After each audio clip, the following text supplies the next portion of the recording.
Commentaire de saint Thomas d'Aquin sur l'Évangile de Jean chapitre 8 suite. L'origine des Juifs.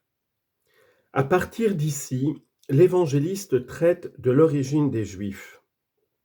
D'abord, le Christ révèle leur origine selon la chair, puis il leur fait découvrir leur origine selon l'esprit.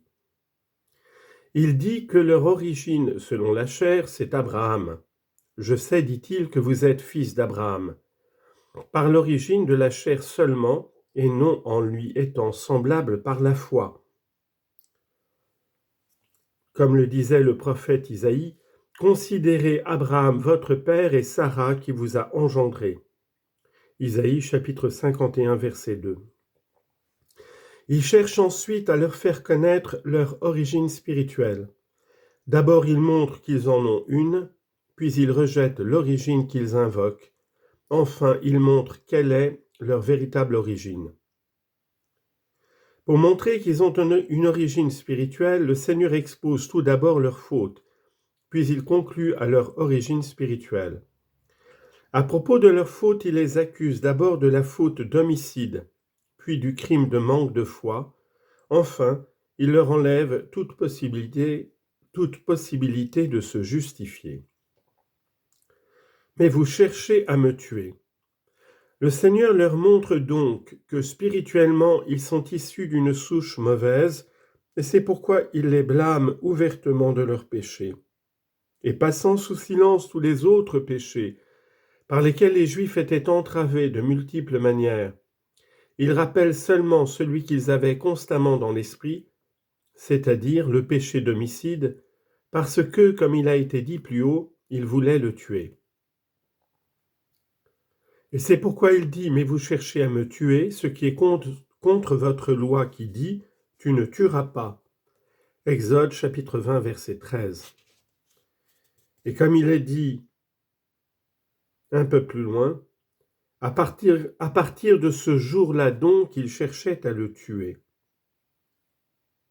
Jean chapitre 11 verset 53. Parce que ma parole ne prend pas en vous. Mais ils auraient pu dire que tuer quelqu'un à cause de sa faute n'est pas un péché. Et c'est pourquoi le Seigneur dit que la cause de l'homicide n'est certes pas une faute de sa part, ni leur justice, mais précisément leur manque de foi à eux. C'est comme s'il disait « Vous cherchez à me tuer non à cause de la justice, mais à cause de votre manque de foi, parce que ma parole ne prend pas en vous. »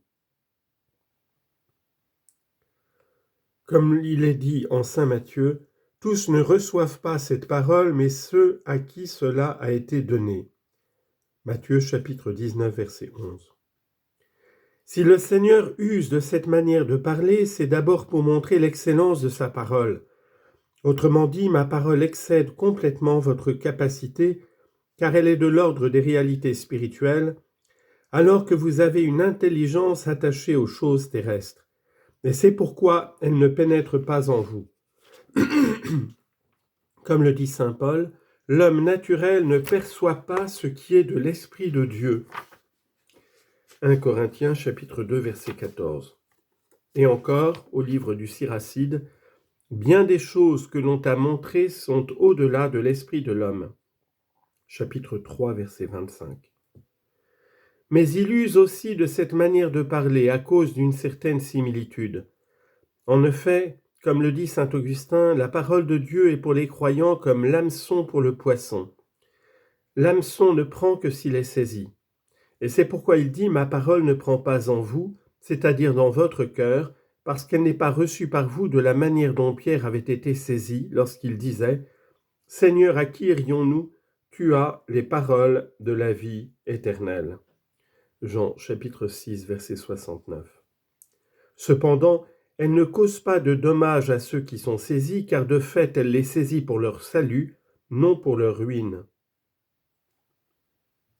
Il est dit en effet que le prophète qui énonce comme venant de la bouche du Seigneur ce que le Seigneur n'a pas dit, doit être mis à mort.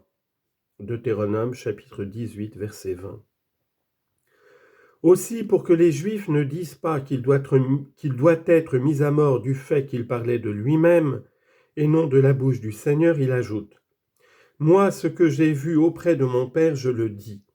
C'est-à-dire, on ne peut me reprocher de dire ce que je n'ai pas entendu parce que je dis non seulement des choses que j'ai entendues, mais qui plus est, je dis ce que j'ai vu. En effet, les autres prophètes ont dit ce qu'ils ont entendu, mais moi je dis ce que j'ai vu. Dieu personne ne l'a jamais vu, le Fils unique qui est dans le sein du Père, lui l'a fait connaître. Jean 1, 18. Et encore, ce que nous avons entendu et que nous avons vu, nous vous l'annonçons. 1 Jean 1, 3. Cela doit s'entendre de la vision de la connaissance la plus certaine, par laquelle le Fils connaît le Père comme lui-même se connaît. Ainsi qu'il le disait, « Nul ne connaît le Père si ce n'est le Fils ». Matthieu chapitre 11, verset 27.